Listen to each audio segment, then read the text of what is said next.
Gabriel injured. Odegaard injured. Gyökeres, a doubt. Jesus injured. I'm not here for any of that. If you've come here expecting me to use Arsenal's injuries as an excuse for the North London derby, you are severely mistaken. We need a W. Arsenal are getting a W this weekend, and here's the reasons why. Welcome back to my channels, guys. It's your boy Tosin. It's great to be with you. I know I've been on a little break. Let's say that I've been traveling Asia and Australia. However, the North London derbies this weekend, we gotta get some content in. Let's talk Spurs. So Arsenal versus Spurs versus Tottenham Hotspur, whatever you want to call them. First off, it's a derby, and we know how derbies work. Anything goes in a derby. We know that. Spurs have been terrible at home. They lost to Chelsea. They were poor. They drew to United. They weren't really great. They were poor there. United weren't great either. That being said, it's a derby. Do I expect this to be a tough match? Absolutely, I do. Literally, Spurs, what they are away from home is not what they are at home. I was looking into their record. Spurs have got what? In 5 away games so far this season, they've won 4. They're probably one of the best teams in terms of away form this season. 4 out of 5 wins away from home. That tells you something. And one of those wins was against City at the Etihad. So if Spurs can go to City at the Etihad without the likes of Maddison, without the likes of Kulusevski, without the likes of Solanke, you'd be a fool for them. You'd be a fool to think with their injuries they couldn't come to the Emirates and get something. They obviously can, right? And plus, if you look at it this way, Thomas Frank, I feel like he's the type of manager that lives for occasions like these. That guy, if you had to think of a manager, a textbook manager that just understands how to go as the inferior team to a better team and do a job away from home, that's Thomas Frank. This guy's been doing this for Brentford. Every time we play Brentford at home at the Emirates, it's never an easy game. It's never straightforward. They always make it tough. So despite Spurs' injury, they have a better squad than Brentford. So it's normal for you to think that he's going to come and do similar things with probably a better crop of players at Spurs as he did at Brentford, right? So these are the reasons why it's not going to be an easy game. So I'm not going to come in here and tell you, oh yeah, Spurs have been bad, because Spurs are not a great team in my opinion. People give us criticism for being set piece FC. Tottenham are not great.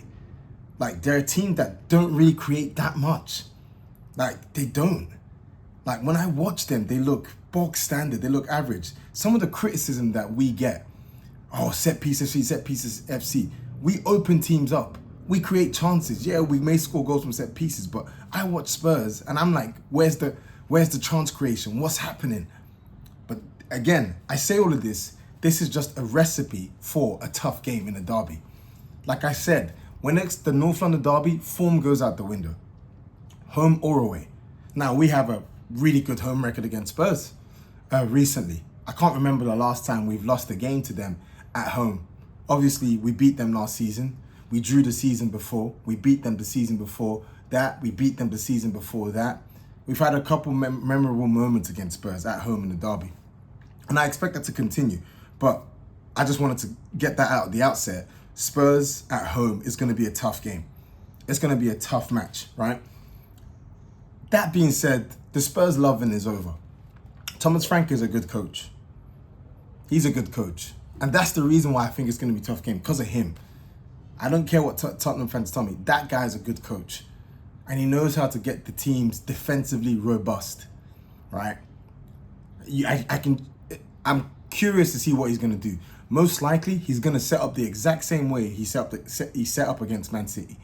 Contain, stifle, keep it for a 0-0. Keep us from having a fast start. Keep the game boring. Keep the game tepid. Keep the game low block us. Do all of that sort of stuff.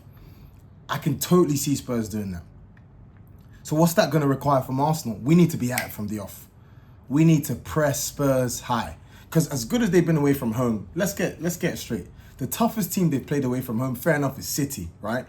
City. And that was surprising that City lost. But then again, Spurs seem to have City's number. Even last season, they went to City's ground and beat them 4-0. So you'd forgive me to think that's an anomaly of a result. But is it really? Spurs seem to have their number. They just know what to do.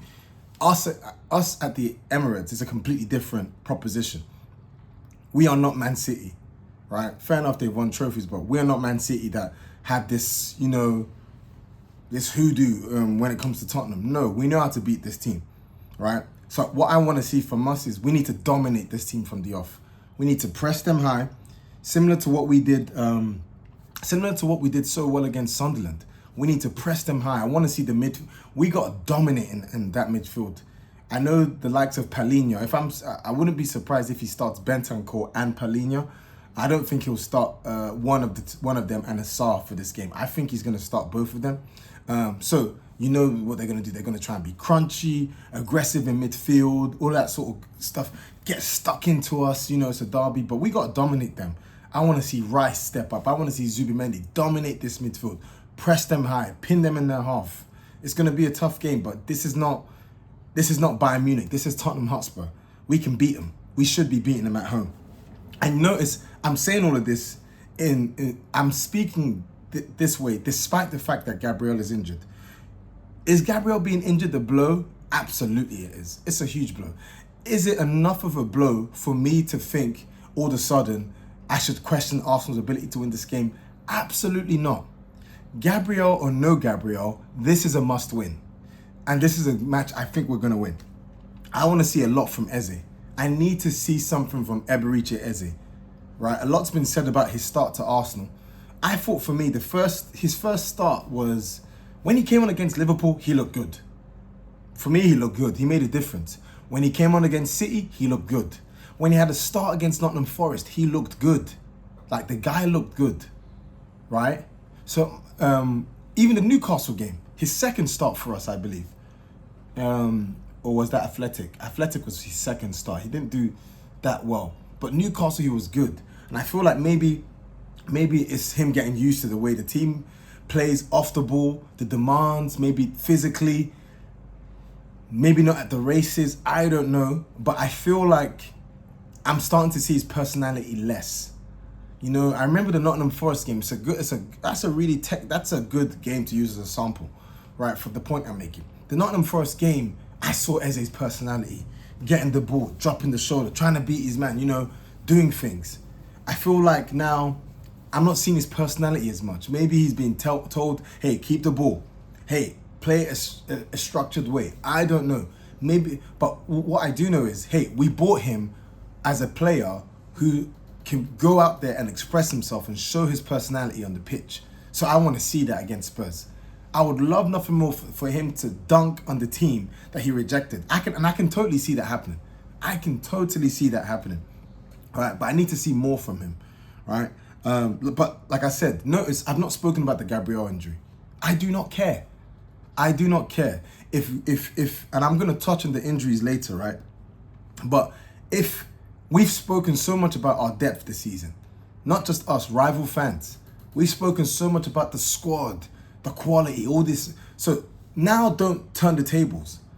Don't tell me that all it takes is one injury and our title challenge falls apart. What you're basically, if you say that that's the case, as important as Gabby is, because he's massively important, real leader, what you're telling me is that we've not progressed. Because that sounds like the Arsenal of the 22-23 season, where Saliba gets injured and it's just curtains. It was curtains. This is not the case with this new Arsenal. I'm sorry. This is why we bought the likes of Hincapi. This is why we bought the likes of Mosquera. This is why people like Miles Lewis-Skelly are on the bench. This is why. I'm sorry, there are so many options. There's so many different combinations that we can do to still put out a strong team. We can. Timber's still going to be fit. Saliba's still going to be there. You could play Calafiori left centre back. Or you could play Hincapié. You could play Hincapié there. You can play Hincapié there. You can play Calafiori left back. Supposedly Calafiori might be a doubt. He didn't travel with Italy. If he's not fit, you can play Lewis-Skelly there, who played great against Spurs last season. There's so many options we have. So I'm sorry. I'm not buying this whole, Gabriel. It's a blow. It's totally a blow. I'm not going to downplay it. It's a big blow. But it's not a big enough blow for me to start questioning our ability to win this game against Spurs, to win the game against Bayern Munich. It's not. Now, if you were to ask me who I would start, for me, it has to be Calafiori or Hincapié. For me personally, I would like to see Saliba and Calafiori centre-back pairing, because I think that's that's a magnifico centre-back pairing, beautiful. But I think he's going to start Hincapié. Hincapié probably over Mascara. Though Mascara's looked amazing, Hincapié looks a beast. That guy looks good, man. He looks good. And he's aggressive, similar to Gabriel, very aggressive, very front-footed, but he's good on the ball. And plus, I think probably, even though Mascara's played more minutes in the Premier League, Hincapié is the more experienced defender. So for an occasion like this, you'd probably want to play the likes of a Saliba and a Hincapié. We're talking, what team does he play for? Is it Ecuador? I can't remember. But he plays for Ecuadorian, is it Ecuador? Is it Ecuador? Where's Hincapié from? Is it Colombia, Ecuador, Bolivia? It's one of those. It's one of those. One of those. But he starts for his country. This is a Bundesliga champion, playing for Bayer Leverkusen, playing in big game occasions against Bayern Munich. Why not play him? I think most likely Arteta's going to start Hincapié. That's no shame on Mascara, but I think he's probably going to go up for the natural left-footed centre-back, probably a more like-for-like replacement for Gabriel. Aggressive, front-footed, good on the ball, good passer of the ball. I think Hincapié will start. I think that midfield is not going to change. I think Eze, Zubimendi, and Rice will start. And I think, and look, we've heard no news about Gyökeres. I'm hopeful he's fit. We've heard nothing, right? I don't know. Supposedly, there's rumours that he could be fit, as well as Ødegaard, as well as Martinelli. Who knows? But I think Trossard has done enough to earn a start. He scored against Spurs last season at home as well. I think he'll start. I think Saka will start. Most likely, Marino. I'm probably going to put Marino. I hope Gyökeres is fit, but I'm probably going to put Marino there. Even with that, that team is good enough to beat Spurs. I'm sorry, they are. I'm not going to buy this whole, that team is good enough to beat Spurs. It's good enough. Let them set up in their low block, which they probably will. One of the key things I've loved about Arsenal this season is we're becoming block breakers. Look what we did against Sunderland. Once they went 1-0 up, camped out. You're thinking, what are they going to do? You're thinking, oh yeah, they're just going to low block the whole game. That's what they tried to do, but we forced them out of it. And that's one of the things you got to give credit to this Arsenal team. They're finding ways, whether it's a set piece, whether it's a long-range shot like Trossard, we're finding ways to break down these low blocks. So teams can't try this nonsense. Newcastle tried it against us, it didn't work. Burnley tried it against us, didn't work. Sunderland tried it against us, didn't work. City even tried it against us. It nearly worked, but it didn't work in the end. We find ways. So I'm backing us. And yeah, Gabriel's injured, but I still think that defense is good enough to keep a clean sheet. Still got Raya there, still got Saliba there, still got Timber there, still got Calafiori or Lewis Skelly there, still got Rice, still got Zubimendi. I think, if you had to ask me for a score prediction, I'm going 2-0 Arsenal. I think we win this 2-0. I genuinely do. Like, this is not, okay, bias, whatever, but I think we win. I think we beat them 2-0. The team is more than good enough, more than capable to get the result. And also, just lastly on this injuries discourse, I think we got to be consistent, specifically Arsenal fans, right? The injuries have always been there. They've been there from the start of the season, right? And I'm not trying to be down on people mentioning it. Like, I get it. Like, we have a lot of injuries. Like Havertz, Jesus, then Martinelli, then Ødegaard, all of this sort of stuff. But that being said, Chelsea have injuries. No Colwill, he's their best defender. No Palmer, he's their best offensive player. Like, people say, games Gabriel could miss. We're not the only team with injuries, bruv. We're not the only. Spurs have a bag of injuries. It's no excuses. Get the win. Bayern Munich, who we play after Spurs. Diaz is suspended. They've had no Alphonso Davies, one of their best defenders. They've had no Musiala, one of their best attacking players. You've got to find ways to deal with this sort of stuff. I think we're living in La La Land if we think we're just going to coast through the whole season, no problems. It comes with the territory. Big Gabby is a blow, but that being said, it's not enough of a blow for me to start panicking. I saw some tweets, oh, he needs to be fined for this. No. Like, relax, calma. Relax, bro. Relax, man. It happens. It happens. We're not the only club. We're not immune to it. What makes us so special that we think our players aren't going to get injured? It happens. Deal with it. We've got the depth. We've got the quality. Show it. Let's make it happen. We've been pulling out results out of the bag with no Ødegaard, with no Havertz, even now with no Gyökeres, right? Make it happen. Keep it up. Keep it up. So yeah, man, that's what I wanted to say on the match.